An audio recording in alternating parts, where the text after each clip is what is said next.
Look at you, Jerry. You're standing in your climate-controlled suburban kitchen, wearing moisture-wicking cargo pants and holding a matte black $300 tactical folding knife to brutally assassinate an Amazon Prime box. You feel like a Tier 1 operator, don't you? You feel dangerous. It's called being prepared, Crow. This is an EDC, everyday carry. It's aerospace-grade aluminum and military-spec steel. If the grid goes down or there's an EMP or I need to shatter a windshield to save a family, I am ready. It's an investment in survival. It's an investment in your fragile masculinity, Jerry. You didn't buy survival. You bought a $300 adult fidget spinner. You bought a marketing lie engineered in a corporate boardroom to sell cheap Chinese pot metal to guys whose biggest daily threat is a paper cut from a quarterly report. Today, we are going to expose how the tactical industry turned suburban boredom into a billion-dollar scam. Welcome to the Tactical Cosplay Cartel. To understand why you are currently carrying a pocket-sized crowbar that can barely cut an apple, we have to look back at when tactical actually meant something. Back in the trenches of World War II or the jungles of Vietnam. Exactly, the heritage. The soldiers used these exact same designs to survive behind enemy lines. No, Jerry, they didn't. Real soldiers used whatever the quartermaster threw at them, and it was usually a simple, utilitarian piece of carbon steel like a K-bar or a standard-issue Swiss Army knife. They were tools. They weren't blacked out, they didn't have skull logos, and they definitely didn't cost a month's rent. They were designed to cut rope, open rations, and stay sharp. But then the industry realized that selling cheap tools to the government wasn't making them billionaires. They needed a new target. The real pivot happened when the marketing departments realized they could weaponize the term military grade against civilians. Because military grade means it passes the most extreme, rigorous combat testing on the planet. Oh, Jerry, bless your naive heart.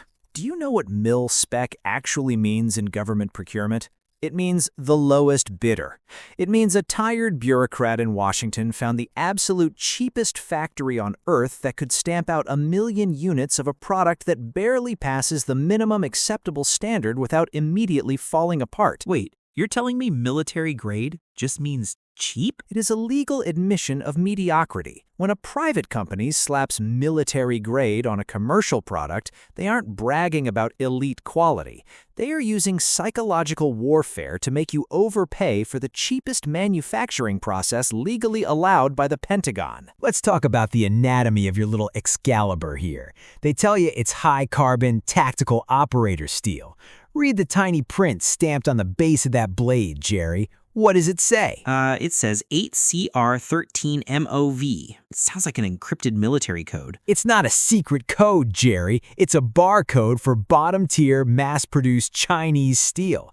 If you try to pry open a real door with this, the tip will snap off faster than your patience on a Zoom call. But the industry has a magic trick.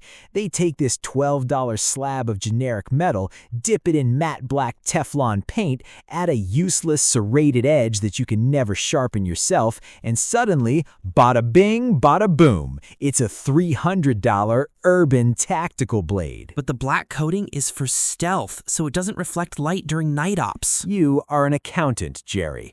The only night ops you do is sneaking to the fridge for shredded cheese at 2 a.m. You are paying a 2,000% markup for the color black. The entire everyday carry market exploded after the global war on terror. The industry realized that millions of American men were sitting at desk jobs, feeling completely disconnected from their primal instincts. We just want to be self-reliant. You want to cosplay as a contractor, and they know it. That's why they sell you tactical pens for $100. They sell you titanium pry bars the size of a USB stick for $80. They sell you wallets made of bulletproof Kevlar to hold your Starbucks gift cards. It's an entire economy built on male insecurity. It's jewelry, Jerry. You are wearing a tactical charm bracelet. But it's heavy. It feels indestructible. You can't deny it cuts like a laser. Does it? A tactical knife is designed to look aggressive, which means the blade is usually a 1/4 inch thick. It's essentially a sharpened wedge. If you try to slice a tomato with that thing, you won't cut it, you will crush it into salsa. It's meant for combat, not salads. A $15 pink plastic box cutter from the hardware store has better edge geometry than your tactical sword. The box cutter will slice paper-thin sheets of anything because it was actually designed to cut. Your knife sucks at being a knife because it was designed to look cool in an Instagram flat lay next to your car keys. Fine, but what if I have to defend myself? I'm the sheepdog crow. I carry this to protect the flock. You're not a sheepdog, Jerry. You're a walking legal liability. This is the darkest lie the industry feeds you. Let's say the worst happens and you actually have to use that Punisher Bloodstrike tactical folder to defend yourself in an alley. Do you know what happens next? I get a medal? You go to trial, and a prosecuting attorney is going to hold up your matte black skull-engraved serrated weapon in front of a jury of regular people. They aren't going to call you a victim. They're going to tell the jury that you are a vigilante who left the house looking for a war. If you defended yourself with a red Swiss Army knife, you look like a civilian. You defend yourself with that tactical monstrosity, and the law sees a premeditated killer. They sold you a one-way ticket to a felony charge and called it protection. And here is the ultimate punchline. Who exactly are you funding when you buy these American Patriot tactical brands today? American craftsmen, the rugged outdoorsmen keeping the heritage alive. Keep dreaming. Over the last decade, massive private equity firms have quietly bought up the legacy American knife and tool brands. What do private equity firms do, Jerry? They maximize shareholder value? Exactly. They take the legendary American brand name, fire the American craftsman, move the manufacturing to massive factories in Shenzhen or Taiwan, but keep the bald eagle on the packaging. They kept the patriotic marketing and outsourced the soul. You aren't funding a bearded blacksmith in Montana. You are funding a hedge fund manager in Manhattan who is laughing at you for paying $300 for a $12 Chinese folding knife. Do yourself a favor, Jerry. Stop paying the paranoid markup. Next time you want to feel tough, join a boxing gym. But how am I supposed to open my packages now? Use the $15 box cutter. It's called actually using the right tool for the job. Try it sometime. If you want to know how else the industry is artificially inflating the price of your manhood, click right here. Keep your eyes open and your pockets empty of garbage.